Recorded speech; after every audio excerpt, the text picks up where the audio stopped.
Imagine a perfect world where every watch enthusiast gets to have a Rolex Submariner, and that Rolex Submariner also has all the changes and modifications that will make it from a great watch to a straight perfection. Okay, I know it's hard to imagine any of that, however, if we cannot get the perfection itself, we can at very least get close to it and fix all those, I would say, somewhat annoying things that watch enthusiasts been complaining over the years. So can we? Well, it looks Sanmartin at least tried, but did they succeed? Well, we have it here. Let's find out.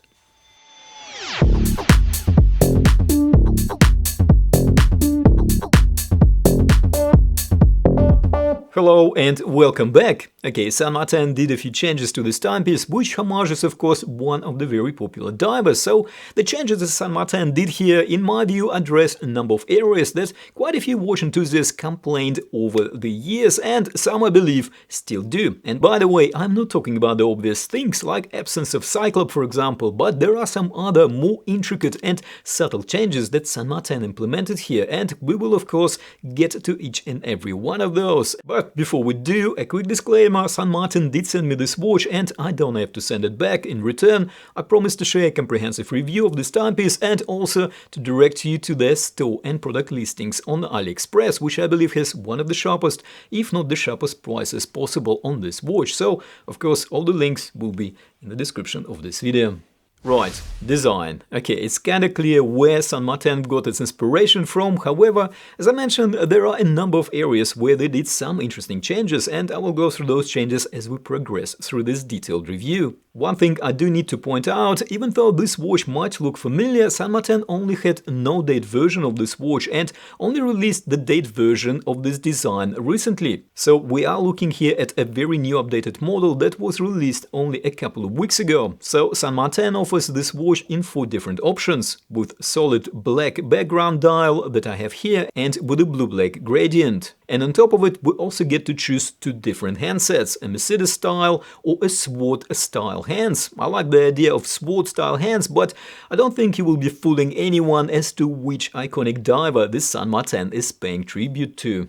Okay, so dimensions. We have here 40mm case diameter, 13.5mm case height, 47.3mm lug-to-lug distance, and 20mm lug width. So this is the first subtle change. We are not getting 21mm lug width here, which of course a lot of collectors with tons of spare 20mm straps can really appreciate. What about the super case situation, you might ask? Well, if you have no clue what I've just said, we will look into the super case situation in a moment when we examine the case. And you probably noticed that we didn't measure the protruding end links. Well, that's because we have none here, and this is another small but very important deviation from the modern Rolex. I say modern Rolex because the vintage Submariner models actually had inverted end links. And to finish off with dimensions, the full bracelet will cover up to 8¼ inch or about 21 centimeters wrist in circumference, and as applied, this watch weighs 157 grams and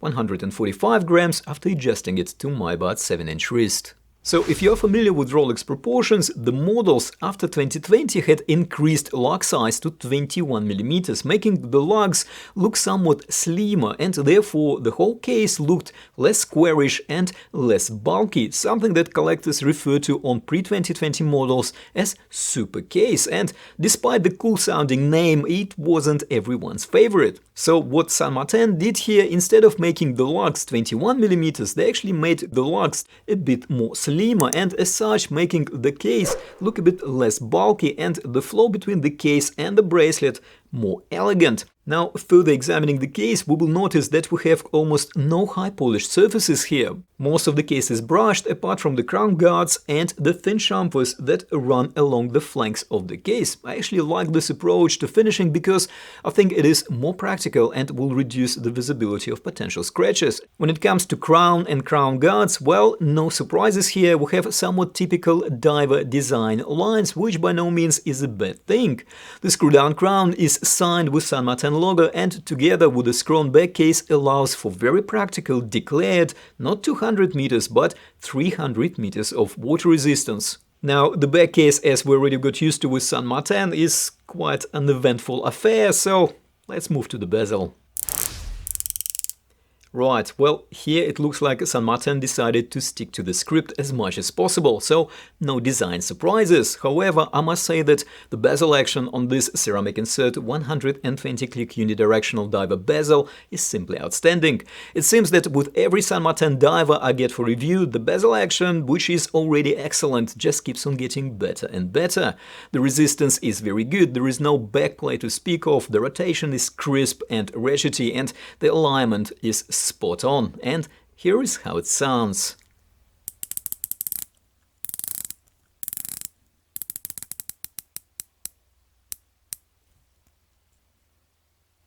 Okay, now here we do get some of that Sanmartin design ingenuity. There are two things that Sanmartin did here that we usually don't see on any other SUB homages. One is obvious and another one not so much. So first, of course, there is no cyclop, and I believe there will be a lot of watch enthusiasts out there who will be absolutely thrilled to have this form factor diver without a cyclop, and I must say that the date is still pretty legible. But the second design move from Sanmartin, which isn't very obvious, is the usage of a double dome crystal. So unlike other homages that use flat crystal, we have a double dome sapphire, which really looks great, and it also has a decent amount of anti-reflective undercoating, so all that resulted in a very good looking and very clear glass for maximum non-obstructed legibility. Okay, if Sanmartin somewhat surprised us with a crystal, they didn't even try with a movement. So we have here a very familiar Seiko NH35. This is a very commonly used automatic mechanical movement, especially on the budget watches. However, it is so popular and widely used for a good reason. It is probably one of the most reliable and dependable movements available in this price segment. And when it comes to the dial, I must say a clinical execution here from Sanmartin, a very familiar design and layout, and well-balanced applied logo and two lines of text above the 6 o'clock marker. So yes, close to perfection, but pretty much zero marks for originality. And talking about the outstanding execution, we of course get here an outstanding lume performance, consistently applied BGW X1 Superluminova, which glows nice and bright and will most likely outlast or at least put quite a strong competition to most divers in this price range, and most likely even to much more expensive divers. Looking at the bracelet, and we get an oyster-style stainless steel bracelet with inverted end links, which allows for a very comfortable wrist fit. The bracelet end links integration with the case is almost seamless, and the finishing on the case and the bracelet is pretty much the same, helping that almost flawless transition between the case and the bracelet. The bracelet links are made out of solid stainless steel and are brushed on top and mirror polished on the sides. We have screws connecting the links, which is a premium feature, and in general the bracelet tolerances are nice and tight, and finishing is very good.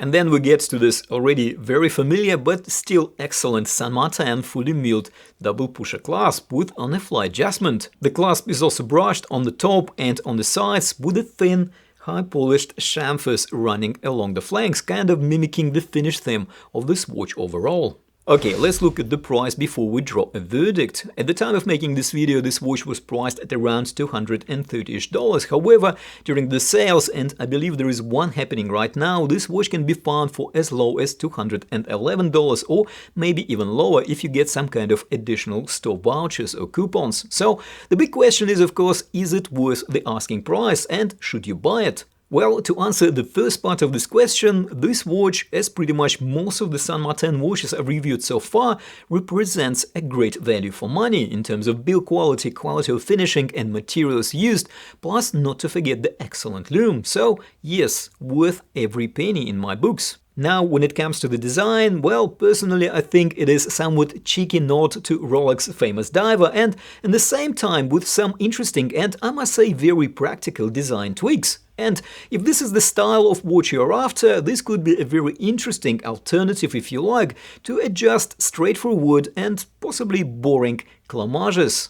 What do you think? Well, do let us know in the comments. And for more Sanmartin designs, do check my playlist on the screen over here. And of course, if you found this video useful, don't forget to like, don't forget to subscribe if you haven't already done so. And as always, thank you for watching, take care, and I will see you in the next video.